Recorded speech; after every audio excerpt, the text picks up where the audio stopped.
Dahil meron na tayong panggatong, pwede na tayong magluto sa pugon.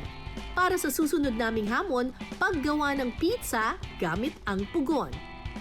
Ito po, ang hawak po namin ay Dough. Dough. Pizza po. Okay, pizza dough. Tuturuan muna kami kung paano ang tamang pagmasa ng dough. Ayun. Tapos, Ayan. Tapos, imasa niyo po muna ng ganun. Paano magmasa? Sorry, ganyan lang. Kailangan po ilog, ma'am. bilog. Opo. Ganyan. Tapos, ganun po dito. Spread niyo po ganyan. Ganyan. Ganyan. Yan. Tama namang ginagawa ko. Ewan ko, ate. ito nang napapanood ko sa sa pelikula, yung ginaganon di ba? Opo. Yan. Ganyan, ma'am. Para ako masahista nito. Pwede niyo na po i-roll ng Okay. butter. Ano? Ang ating pizza, ma'am. Ako gusto ko thin crust lang. Para nakakasyana. Oo, di ba? Thin crust. Pang Michelin na siya. Yeah, I give it 2 stars. Ang baba naman. Yan, ang galing naman. Yes! Yes! Bilog na siya! Perfect. Perfect. di ba? Sunod na ililipat ang namasang dough sa pan. Yan. Tapos, Bakit kayo natatawa? Sobrang galing ko nga eh. i-roll niyo po yung gilid. ng Kakainin niyo ba talaga to? Parang ayaw niyo kainin ah. Girl! Wait, sandali. Gulong pa natin. Ikugulong na ngayon. Yan, Ganyan. i-roll niyo po. Kakaiba itong pizza nila. Gata ang gagamitin Gata ang natin. gagamitin. Okay. Ganyan ba? Yung sakto lang po sa dough yung gata. Para po hindi masyadong basa. Ay, huwag daw masyadong basang-basa. Dapat may mushroom everywhere. Kapag nailatag na ng maayos ang dough, pwede na itong lagyan ng toppings. Sobrang sarap na ito. Hindi tinipid yung ingredients ko. Loko. Di ba? Lagay natin lahat. Para matuwa yung mga chikiting. Ang mga ingredients na ibinigay sa amin, mga gulay na napitas sa farm.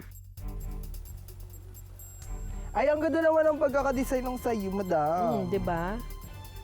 Akin parang Parang Pasko, di ba? Naggisa. Pinaggisahan.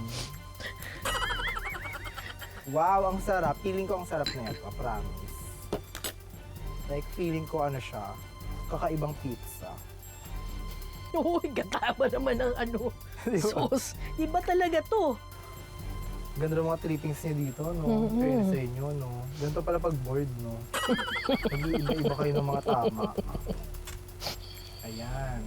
Kanya-kanyang diskarte na kami ni Sasa sa paglalagay ng topping sa pizza. Wow! Masarap naman! Bell pepper. Wow! Diba? Ay, ang ganda na sa'yo, madam! Oh, diba? Decorations is Christmas. Yeah. Ako parang unda. Lalagyan na Lagay natin na po yan. siya dito. Okay. Paano? Ang mga nagawa naming pizza isasalang sa pugon sa loob ng 15 minuto.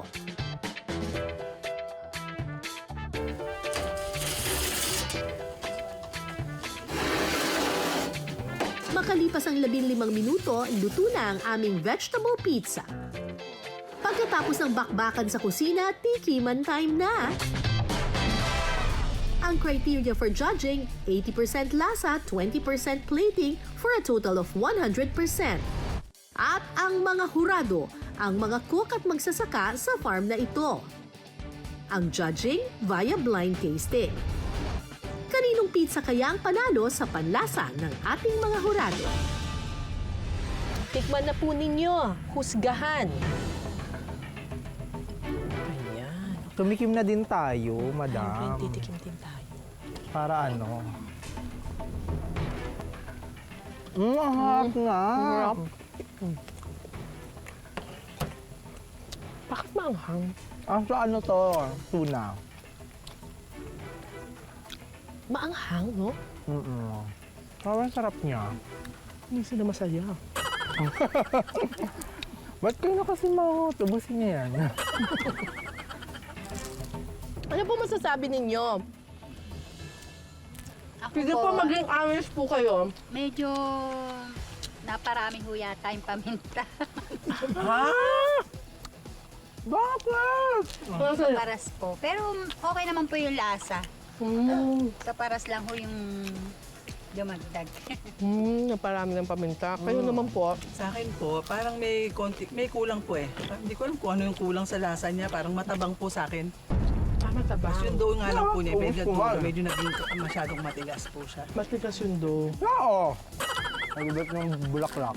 Kayo po. Medyo ano lang talaga po, maanghang. Maanghang. Tignan po natin yung isa. Mga arte niyo naman.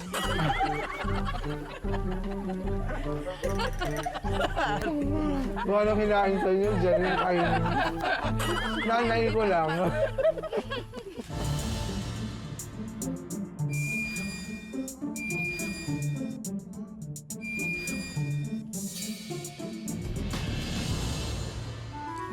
Sa akin po, okay po yung lasa niya kasi parang balance lang yung anghang niya, yung alat po niya. Sa akin din po, mas masarap siya kasi hindi siya ganun kaalat. Sa akin din po ganun. Pero yung pagkabilog naman po, okay din naman po. Okay naman po yung lasa. Tataob ko to. Ang pizza na nagwagi, Dito po ako. Ang Paano na naman? Nakakainis na. Ano ba yan?